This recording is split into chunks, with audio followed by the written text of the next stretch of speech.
So without further ado, what I'm going to do first is introduce Lynn's academic advisor. And then she will give us a brief overview of how this capstone came about and some of the knowledge of how this was put together. And then I will introduce Lynn. She will do her presentation, and then we will open it up to questions. And Lynn's academic advisor will also answer questions at that time. And I want to apologize ahead of time, but I'm going to read this so I make sure that I present her carefully and accurately. Lynn's academic advisor, whose name is Laura Louise Brody. She has been marketing new technologies for over 25 years, specializing in interactive marketing and new product development within the telecommunications and financial services industry. She currently serves as an instructor in the University of Denver's University College, where she teaches graduate-level courses in internet marketing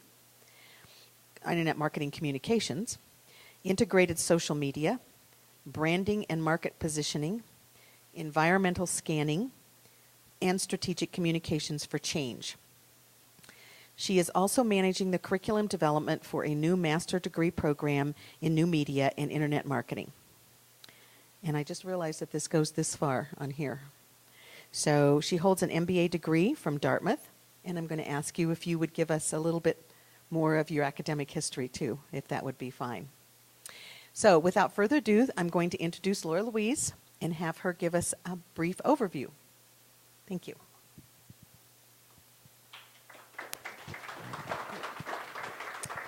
Thank you, Linda. Can you hear me? I'm not used to being Nicki Minaj and holding a microphone. Okay, so we are so excited that you're here, and welcome to you all. It's so nice to see some of my students here, and so nice that Lynn could join us all and tell us about her fabulous research project. For those of you that don't know, a capstone is a research project. It's the culmination of your master's degree at University College, and we're just going through, at University College, a change, kind of a metamorphosis of the way that you actually conduct your capstone. We're actually doing both ways simultaneously. In the old way, you would, we'll talk about Lynn. Lynn had a quarter with me where she defined her project and defined her topic. And then she had a quarter with me where she wrote her project. And when she wrote her capstone, it is comprised of 3 areas. Number 1 is her lit review, or her secondary sources, and she summarizes the prevailing thought in academic sources on her topic. And the second is primary research. She conducted primary research. She'll be talking about that. I'll introduce that a little bit as well. And the third aspect of her capstone is an applied portion where she takes the learnings that she learned from the secondary research, the primary research, and she combines it into something that's practical for the industry. And she chose to write a social media plan for a realtor in LA. Is it? Oh, in Denver. Oh, okay, in Denver. I'm sorry. I just wanted to say that that's part of the old way of doing capstones, and the new way of doing capstones is a little bit more condensed, and you take 1 quarter with 10 students, 1 instructor, and prepare your topic, do your research, write your project within 1 quarter.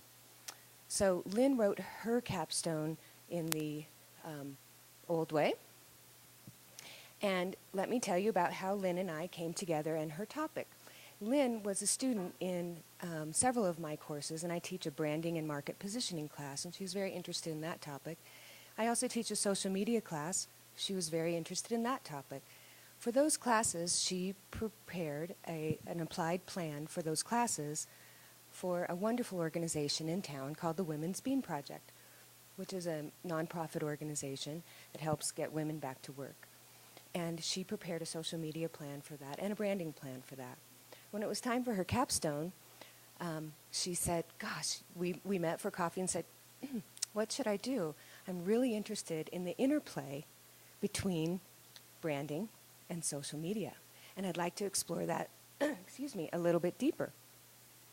I said, that is a fabulous topic for a capstone. And she said that she has a friend that is interested in a social media plan that is a realtor, so it's a small business. And so many times in our case studies in both branding and in social media, we talk about large businesses, either B2B or just huge businesses. What is the Gap doing for their social media? What is Apple doing? You're thinking in terms of large scale. But Lynn's interest is in small businesses. And so how do small businesses embrace social media? And what potential is there? Is it a waste of time? She knew a lot of small business owners, and I see Heidi here, so Heidi, welcome. And Heidi was in several classes with Lynn and would do her social media plan on the spa at Arvada. Is that right? So just a spa owner, not just a spa, but a small business, saying, how can I embrace social media for my business? So that is the genesis of the topic development for Lynn's capstone. She wanted to understand the interplay.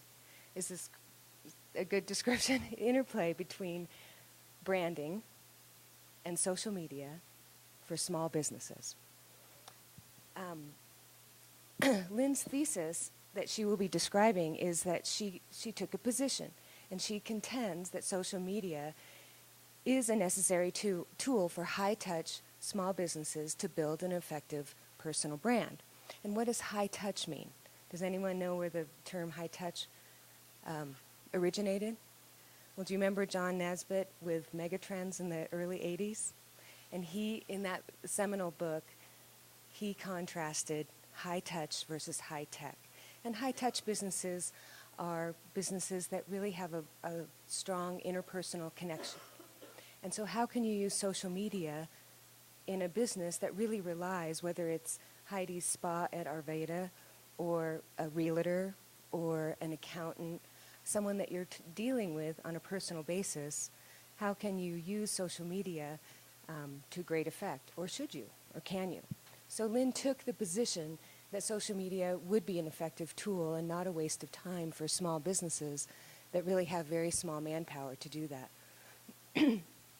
She based her, she found a terrific source from Bly and based her project on an assumption that small businesses are successful when they not only know their business, like let's take Heidi's Spa at Arvada.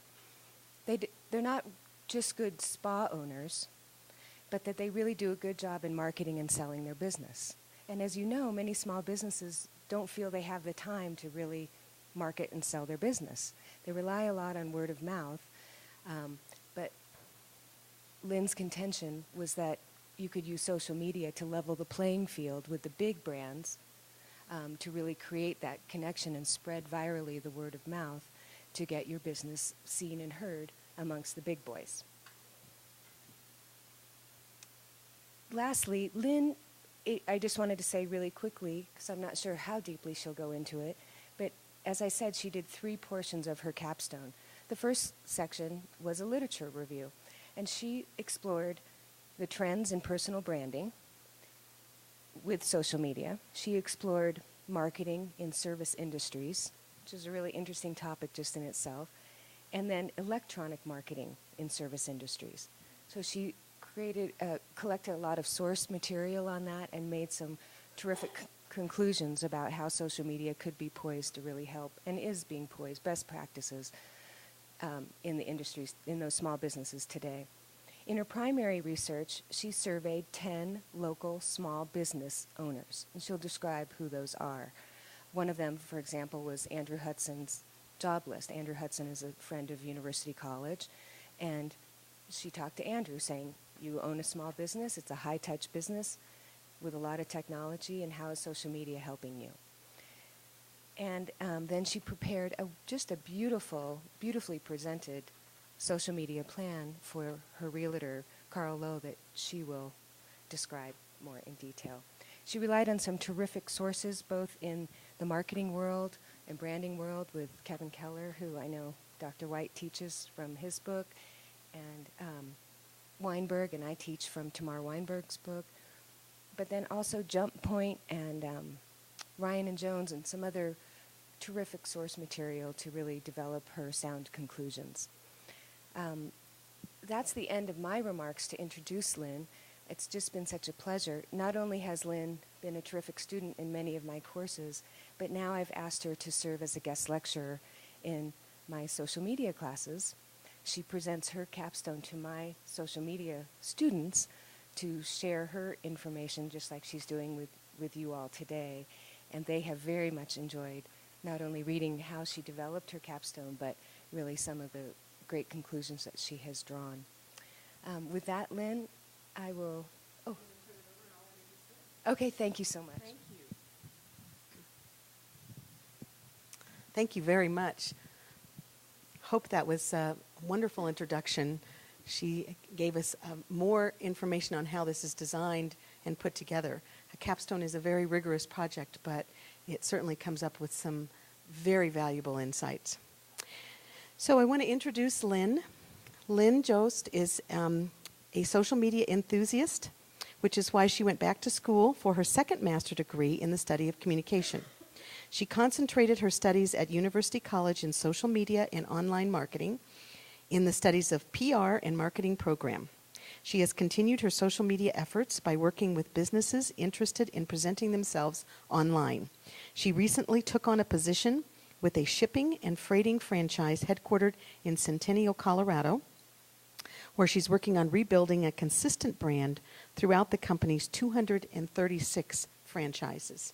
So I'm going to introduce Lynn and have her present her coffee and capstone.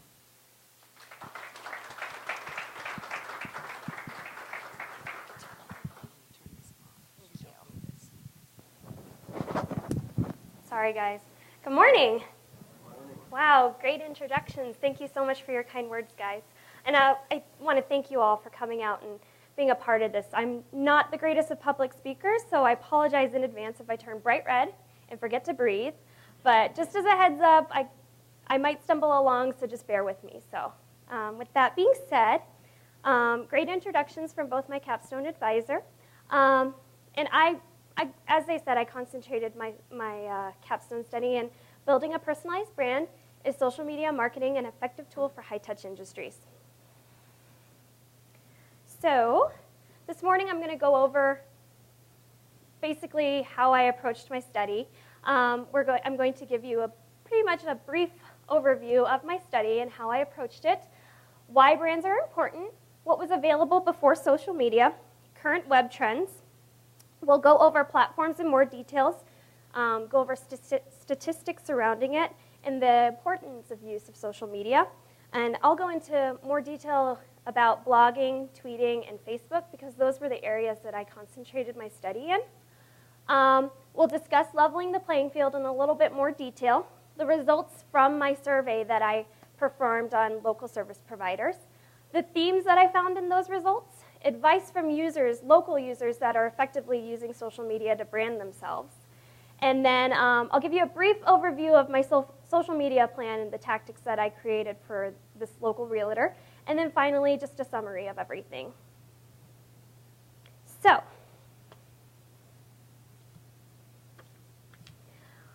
I was first introduced to this study when I was asked to help a local realtor rebrand himself. He had come from a previous real estate company, and he came into a new company, and he was looking to rebrand himself in a particular community here in Denver, the Stapleton area. So he was already pretty much known in that area with a specific company, and he had transitioned to a new company, so he wanted to rebrand himself aligned with that new company and that new name. So after researching branding more seriously, I considered social media as one of the greatest ways that we could rebrand himself, mainly because he didn't really have the budget. Then I thought about service industries just in general and using social media as a marketing tool. After looking into it more, I began to think about it being a necessary tool to build a personalized brand and even rebrand somebody. The consensus is that service industries aren't using social media platforms to their advantage. Service industries are slow to adopt social media, and they're more focused on the traditional efforts of referrals and personal interaction with their clients. But my research shows that integrating social media marketing into your marketing mix, you will better inform your client, communicate with them, and build a stronger brand and an overall bond with them. So my study looked at, or my research was a qualitative survey where I surveyed, it was actually 9 service providers. My 10th one dropped out. So I looked at, or I surveyed local service providers and how they effectively were using their social media to brand themselves and advertise themselves. So those individuals that I surveyed were a sports league coordinator, a hairstylist, a dance instructor, a dog groomer, walker keeper, an online job listing provider, Andrew Hudson, who's a very popular local service provider or job listing provider here in the Colorado in the Denver area, an orthodontist, an image consultant, a spa owner, and a negotiator. So I just wanted to put a question out to you guys, and I know that we asked that you keep your questions to the end of the presentation, but I'd like for you guys to get involved with it. So whenever I say what makes a brand, what do you guys think of? Whenever you think of a certain brand, is there anything that really sticks out to you, or? Remember it. Pardon? You remember it. It's a powerful memory. Yeah. And it creates an image when you remember the name. Yep. So the gentleman said that whenever you think of a brand, it's just something that reminds you of that company. So whether it's an image or a tagline or even a slogan, those are all things that work into making a brand. So, for instance, Coca-Cola. I chose this one as a great way to describe a name, a tagline, an image, a design, and a combination of all of that with their advertising efforts and always Coca-Cola, you know. You just think back at all of the stuff that they've done, and you automatically remember the Coca-Cola brand. And they differentiate themselves by using these different things, these different elements.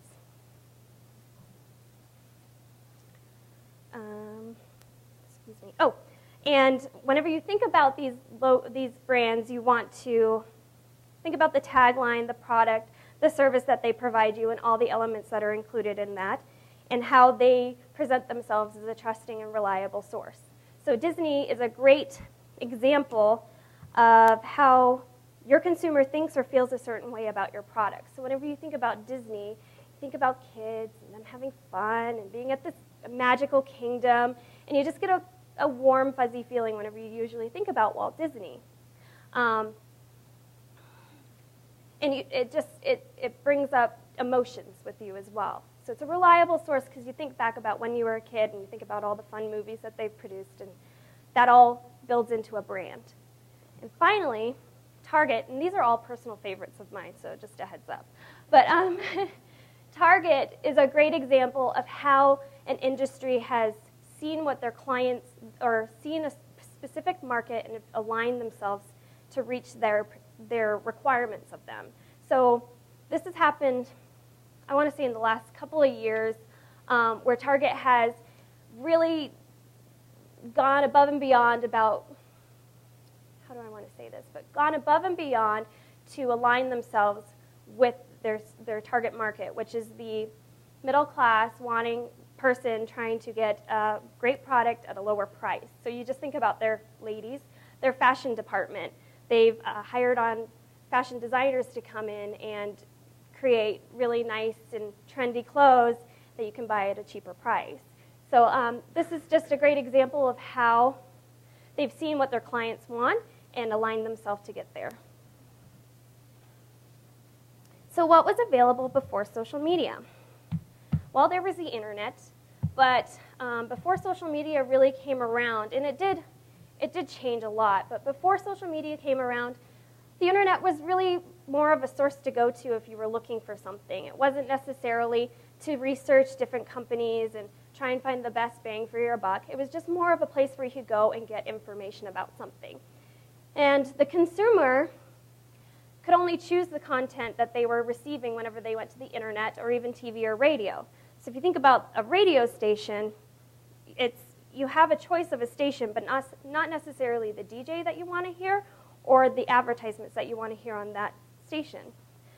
So, social media allows, social media, this is even a better part. So social media is all about harnessing the distributed collaborative potential of the internet to connect and communicate with other like-minded people where they are creating communities, sharing knowledge, thoughts, ideas, and dreams. Social media allows for users to take control of the information that they receive, and they can connect with other like-minded people and share that information in one easy click. So, let's look at what's happening in the web today. And actually, I should point out that my research is a little bit outdated. It's from about a year ago.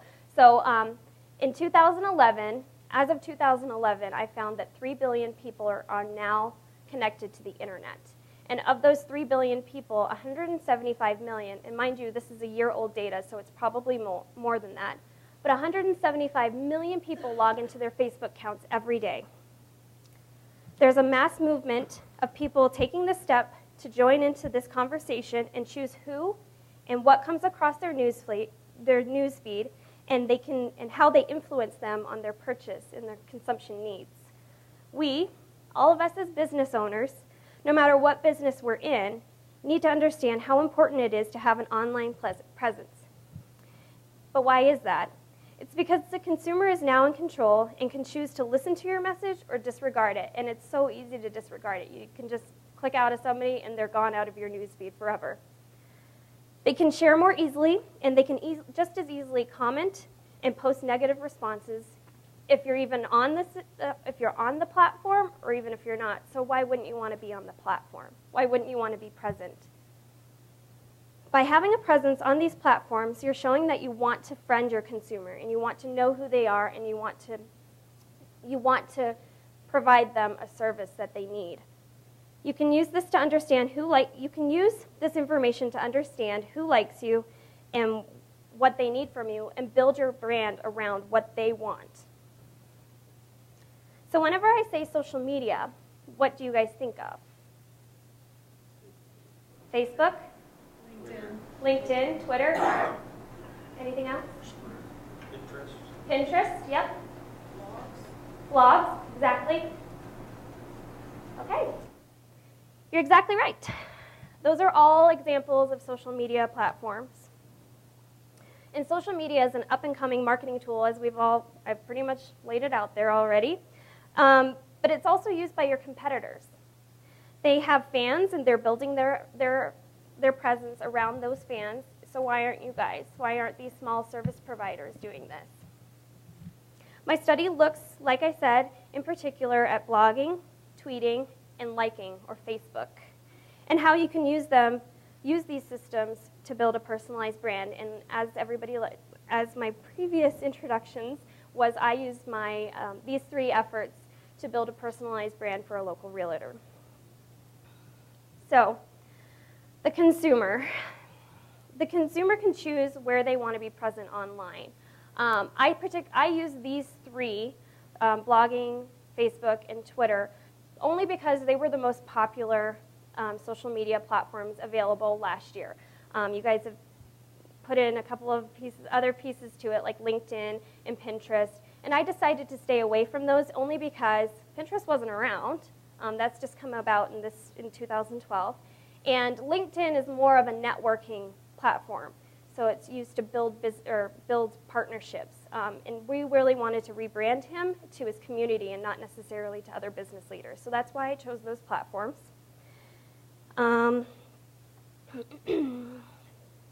And these platforms allow for consumers to control their content and choose what they do and share and filter that information.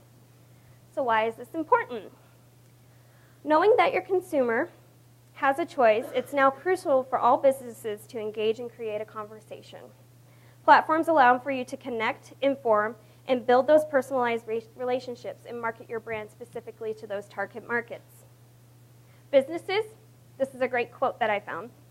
Businesses need to know who their consumers are and learn what turns them on, join them, and effectively engage with them on various platforms they use. So you really need to be aware of who your market is and whether or not they're on these platforms. So my preliminary research, my secondary research, I found the following facts that I wanted to share with you. And these are all on your Cliff Notes that I provided. So if you don't have to write them down. But 93, and again, this is all outdated. So this is about a year old. So it's changed. I'm sure it's only increased. But 93% of users believe that a company should have a presence on social media. 85% of those people believe that businesses should interact with them. And 56% of those users feel both a stronger connection and feel like they're better served by companies whenever they can interact with them in this environment. Social media allows for businesses to expand their reach into new markets and needs to be present to help. Businesses need to be present so they can help with their consumers' consumption needs. They can influence them. And they're, you want to be active in their conversations so that you can, if somebody poses a question of, oh, I need help, my toilet's broken, somebody else could join in on say that, oh, I know somebody, and link back specifically to their profile. So you're sharing that information with your friends, and it's coming from a reliable source because your friends are recommending these businesses. And you yourself can do so too. And it's great because social media or service industries are, like we said, small local community businesses. So a spa, a hairstylist, dance instructor, they really need to advertise themselves in their community so that they'll have customers in that community. So with social media, it really is dependent on these personalized relationships, and you don't necessarily have to have them presently, but you can take that conversation to the web. So the reasons why I chose blogging to rebrand the certain individual was because blogging is a great way to reach people and to present yourself as a expert in a certain field and discuss topics to make yourself or to present yourself as an expert in that field. And if you're in that business, I want to know that you're an expert and you know what you're doing. So blogging is a great way to do that. So you reach more people, you can push content, you can start a conversation on it, and you can use it to connect with your readers on a personal level. If a question is put out to you, you can write a blog about it and post it out there. But with blogging, you need to be interactive, and you need to be present, and you need to respond whenever there are questions posed. So for those of you that don't really know what a blog is, this is an example. This is Google's official blog. So they wrote an interesting article about using features in applications available through Google. So of course I want to hear from Google directly about how to use them. I don't want to hear about Joe Schmo. I expect to read this article from Google. And just the ways that make it a little bit better for people and for linking and to sharing, they've added extra areas where you can link it specifically to Twitter and Google+, which is Google's, I guess, version of Facebook, which is, it's starting to become more popular, and that's happened in the last year since I've done my study. They do a lot of links so that they're sharing their blog with different websites. And additionally, they've got rich content. They've got a video that shows you exactly how to use their application and pretty much spells out this entire article, but in digital form. So this is a great example. Excuse me. So I chose blogging to connect so that my certain individual could connect with his readers and present himself as a reliable source with answers to real estate questions. Tweeting. So Twitter was pretty big whenever I was doing my research. And the same thing goes as far as presenting your brand. You want to be relevant and consistent and interesting. And this is Twitter is actually considered a microblogging site, so it's a blog, but only condensed into 140 characters, so it's basically a text message. So you want to be relevant and interesting and not tweet unless you have to. It's not a broadcast system, so this isn't a place where you want to tweet every hour a coupon or a service or information like that. That's not how Twitter works. Twitter is a place where you want to send out short snippets of information that's relevant to the reader. Just like with sales calls, you can't do that on Twitter. With sales calls, somebody calls you in the middle of dinner and you're annoyed and they're consistent and persistent. That's exactly how you don't want to approach Twitter. You want to be out there, you only want to post information that's relevant and not throw it in their face, or else they're just going to click and not even listen to your message anymore. Twitter allows also for individuals it tracks a conversation, and I'll show you how Twitter does that. So it's pretty easy to respond quickly and build a positive image with Twitter. So this is an example of another large brand that's using Twitter effectively, and I just wanted to show you guys why. So this is their official Twitter page, and I took this screenshot a couple of days ago, so I'm sure that there's more information on there now. But Twitter is great because a hashtag is how you keep track of a certain conversation or something that's interesting and is relevant for their followers, let's say. So Go Waterless is a program, and they want to refer back to it. So whenever somebody puts in or searches Go Waterless with the hashtag, all the information that anybody's ever posted about that conversation is there. You can just access it instantly. So that's how you want to use a hashtag. They also have links to their website so that there's a more consistency of conversation. And they also talk with a certain individual, and they do that by adding an @ symbol. So just like with Facebook, if you add an @ symbol before you want to talk to somebody or link to their page, you put an @ symbol in that way that they're receiving the message loud and clear, and it comes up whenever they log in. Oops. Sorry. So, liking, or Facebook. Facebook is probably one of the most powerful platforms out there for a number of reasons, not just for small businesses that are trying to advertise, but just it's a great social media platform. It's considered a connector site, so it's really easy to connect with people, and Facebook's pretty much laid it out there for you. So you can see who your friends are friends with, you can see what kind of businesses they're liking, and you can instantly like it as well. You can post, just like with blogs and Twitter, you can post links easily. It has a fun little image that shows up as well, and you can track it. And this is especially important for businesses because you can track a conversation, and if you have a fan page. So I definitely recommend anybody that is considering Facebook for advertising efforts to build a fan page and not do it through your personal account.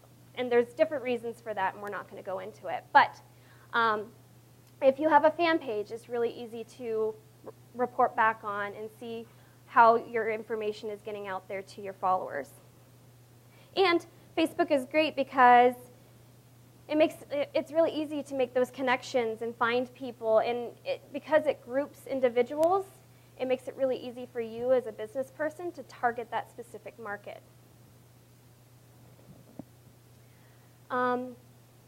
Users and businesses are able to share and view a variety of information, articles, and photos. So it's really interactive, and everything has a picture on it. It's always fun to look at. It's not just a bunch of type. And you can see what your friends are doing, and you can, if they say, oh, check out this video, you can do it right there and then. You don't have to go outside of the platform to do so. And businesses are always on friends' radars and fans' radars. So once a business posts something, it automatically comes up in a news feed. So once they log in, if you were advertising a coupon, it's right there, and you can always refer back to it. You can go back as far as you want. So Facebook makes it easy to understand how to grow your brand by encouraging friends to repost interesting comments and refer back to a website and other social media plans. So you can link everything together. So this is an example of actually one of the individuals that I surveyed for my for my social media plan. It's a local orthodontist, and I actually worked for them, so I kind of understand how they're using their Facebook page, so I wanted to share it with you as an example. This orthodontist posts everything about his business. This is his fan page, so anytime that he had something going on in the community, he posted it. So he is going to a convention, and he's there right now, and so he's posting about his experiences at this convention. And he actually uses hashtags. So like I said, that's how you create a conversation, is to use a hashtag. And so he does this on his Facebook as well. And his tagline is Live Life Smiling. So he always puts a hashtag on Live Life Smiling. Additionally, this certain individual was the fashion consultant or the image consultant that I also surveyed. So they've actually created a partnership, and they're sharing that information across both of their pages and creating that conversation and increasing their chances of getting more likes from the other person's fan page. So she directly links to the doctor and our fan page, and then gives us an information about how that partnership worked, and gave us a website that we could go to if we wanted more information. Additionally, he likes to talk about fun things that are going on in the community. So he wrote a post about Live Life Manning, because the Broncos just got Manning on their team. So he was pretty good, and he's constantly, it's not all business. It's not all trying to sell his business. It's more of an information so people can go to him whenever they have a question about treatment. It's just an open forum where he can answer questions and post relevant information and show that he wants to be your friend. He wants you to know what's going on in the community. So he's done a great job at branding himself through Facebook, and I wanted to share that with you all. So social media has actually leveled the playing field for small businesses whenever it comes to marketing themselves and branding themselves to these specific target markets. Like service providers, service providers have actually, these are successful people that I surveyed who have used social media platforms to market themselves specifically, and they've done it effectively, as I showed on that Facebook page. And they do it because it's free and it's easy, and I know it looks super complicated, but it really isn't, and it's a great place where you can have a voice and not necessarily pay thousands of dollars to do an advertising or marketing campaign. It's right there, and I strongly encourage service providers to take their conversation online. Traditionally, service providers are small and tend to be local and private and have to compete with these larger companies. So social media makes it super easy for you to do that. 63% of people think that traditional branding is actually, and advertising is actually losing their effectiveness. And they're turning more to social media for their influences, almost. This is a compelling reason to get out there and become active on these platforms. So in these social media, the individuals that I surveyed are using it effectively, and they're doing it, and they can afford to market themselves. They don't have to pay big money to compete with the big boys. These platforms have made it easy to build your brand and resonate with them, and to resonate with your consumers, and be an option whenever it comes to their choices, whenever they're purchasing something. This is a great quote that I found, and I wanted to share with you all. It's the secret to success, according to Bly. Those who make the most money in any profession or service business, from accountants to ad agencies to window washers and web designers, are those who are best at marketing and selling themselves, not necessarily at performing the actual function or service. That's a pretty interesting quote. You don't necessarily have to, basically what it's saying is you don't necessarily have to be good at your job, you just have to be good at marketing yourself. So why not take to the internet and use a free resource? So let's go into my personal results from my survey that I did of the 9 local service providers. I asked them how they were using their social media, and 77% of the people that I surveyed said that they were a one-man team, and they were managing all of their social media efforts. So it is doable. The largest amount of time that these people reported back to me was 10 to 14 hours a week, but you don't need to spend that much time on there. The average amount is about 3 hours a week, and you can choose to do that. It's really up to you. I mean, it's so easy to track so that you can go on and respond to anybody who's talking about you or ask you a question because they'll refer back to you. So you don't have to spend 10 to 14 hours out there researching who I want to talk to. 90% of the people that I surveyed reported that their efforts have paid off and recommended the adoption of social media due to its usability and it being free. 100% of my respondents used Facebook. 50% of those used Twitter, where an additional 45% said that they had tried Twitter, but they didn't like it because they felt like they were being limited to 140 characters. I thought that was interesting just because Twitter is a great place where you can just send something out there and not necessarily have to explain it all. It's more of sending out a link or referring on a friend or something like that. So I thought it was pretty interesting that 45% of those individuals decided to discontinue Twitter use. And it might just be because Twitter has more of a corporate feel to it. I'm not really sure, but that's what they reported back to me, that they didn't like that it was restricted to those 140 characters. And 3 of my respondents reported that they had had referrals and networking and received business from all their social media efforts. So if you think about it, if you're just putting in 3 hours a week and you're, 1 out of however many times you're going to get a referral, why not be out there and spend 3 hours a week and break it up a little? Other platforms that were recorded back to me were MySpace, Yelp, and YouTube. And as we discussed before, there's a lot more platforms out there. In particular, Pinterest is one of the newest ones, and I think it's fascinating. And there's a lot of opportunities there, and we can go into that in the question and answer session if you'd like. All of my people that I surveyed reported that they use these forums to post information regarding their businesses, and 88% of them described an increase in recognition after adopting social media into their marketing mix. So going into that a little bit more, 33% of my respondents said that they liked that they could post rich content like photos, videos, and promotions, so they made themselves seem more like your friend rather than a business. 33% of them use it because it's a free medium. 44% of them like the ease of using these mediums because they're user-friendly. 44% of them track progress, and I think that's because most of my respondents had wrongfully used their personal accounts to advertise or to market, whereas the rest of them used, or the 44% of them used a fan page, so it's all right there and it does everything for you, tracks your progress. 66% of those interact with their followers, so they respond to any questions or posts on their page, and 100 of them promote and inform their business using these platforms.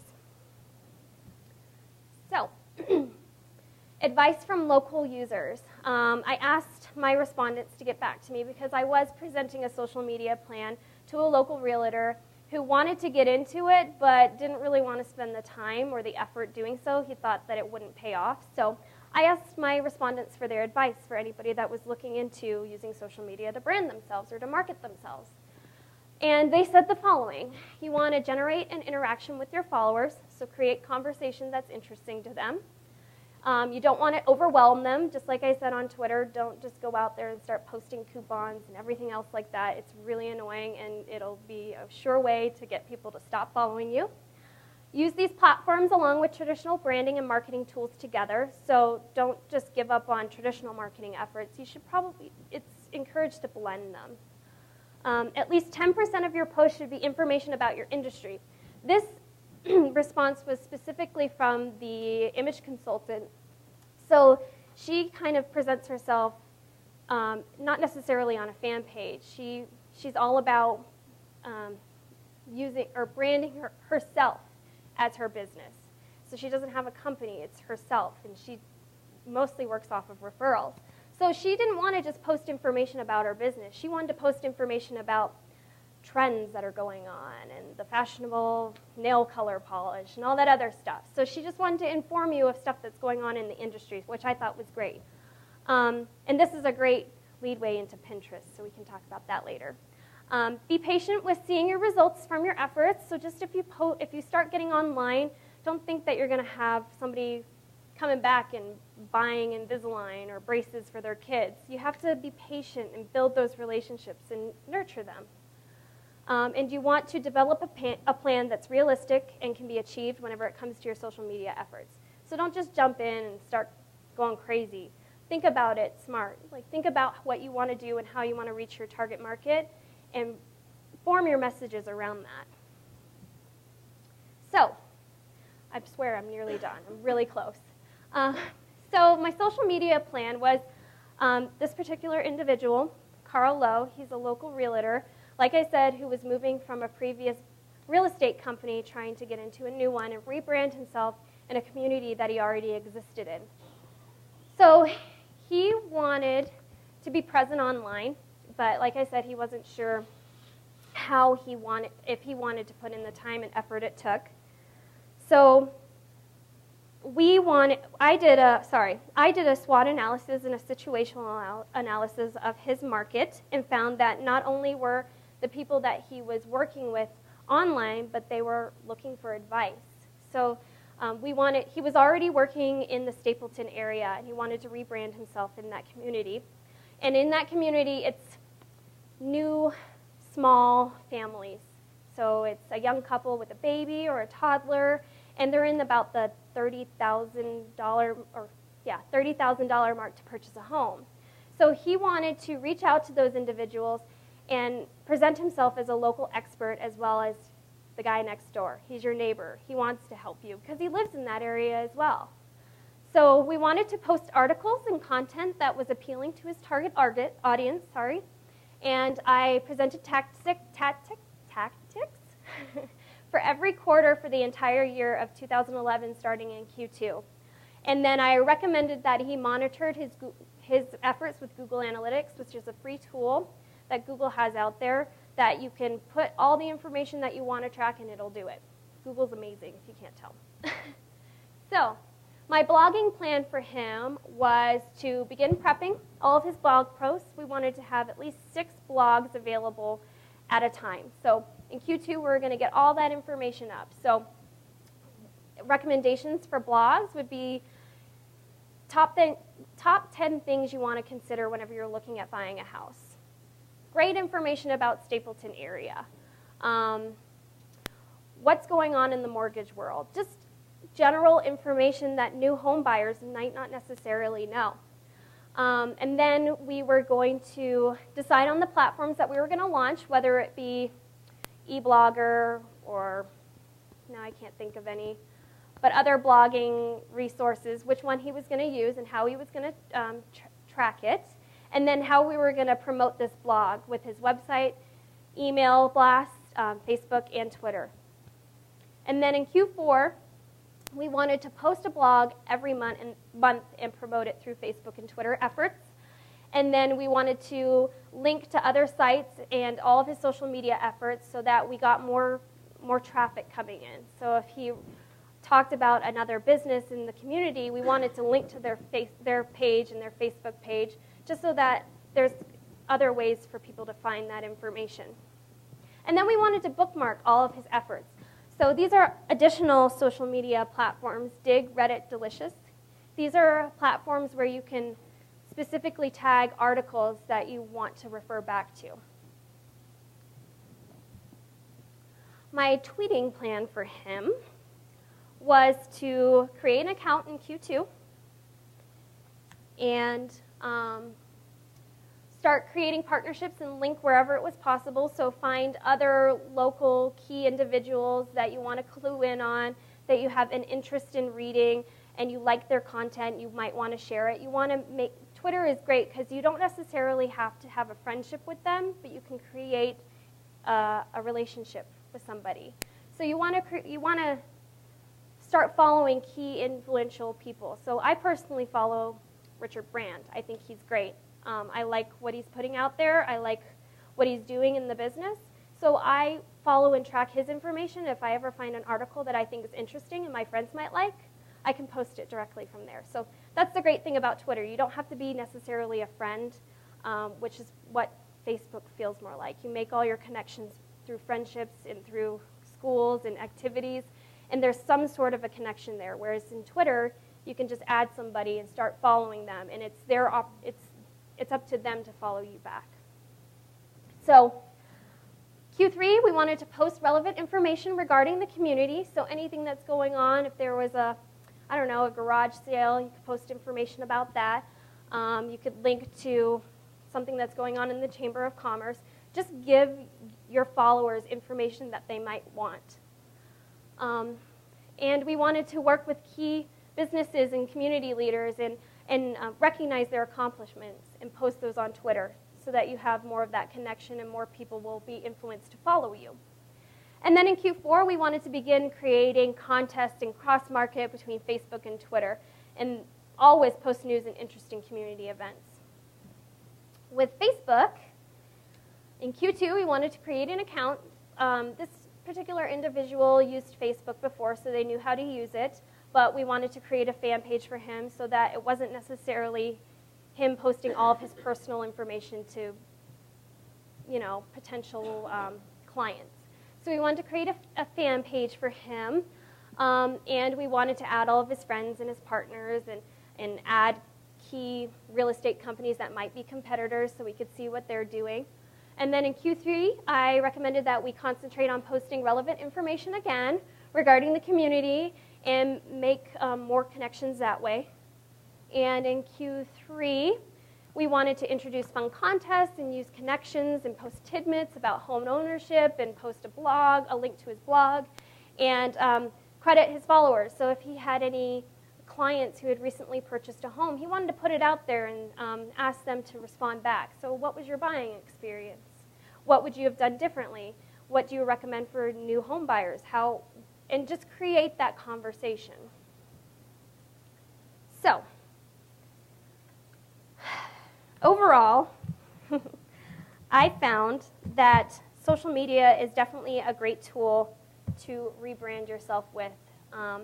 I think it's a lot of fun. I use it personally. I use it for work, and I think it's a lot of fun because it's so easy to track everything, and it's just an interesting medium where you can find interesting information.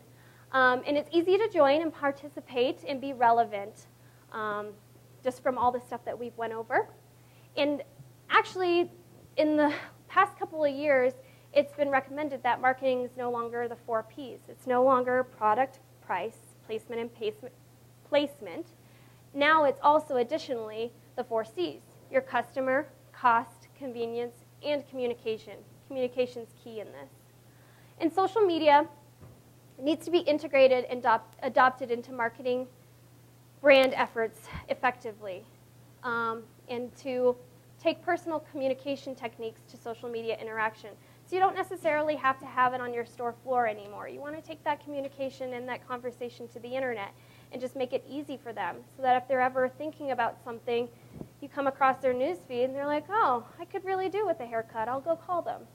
So it's just a really great place where you can create those relationships and make sure that you're constantly in your consumer's mind and that you can present them with great opportunities and coupons and discounts just for being your friend on Facebook. And like I said, it's definitely leveling the playing field between those big brands and making you a competitor now. So that's kind of what I have for you guys. So now, thanks for bearing with me, but now let's go into questions, and both Laura Louise and I will answer any that you have, if you have any at all.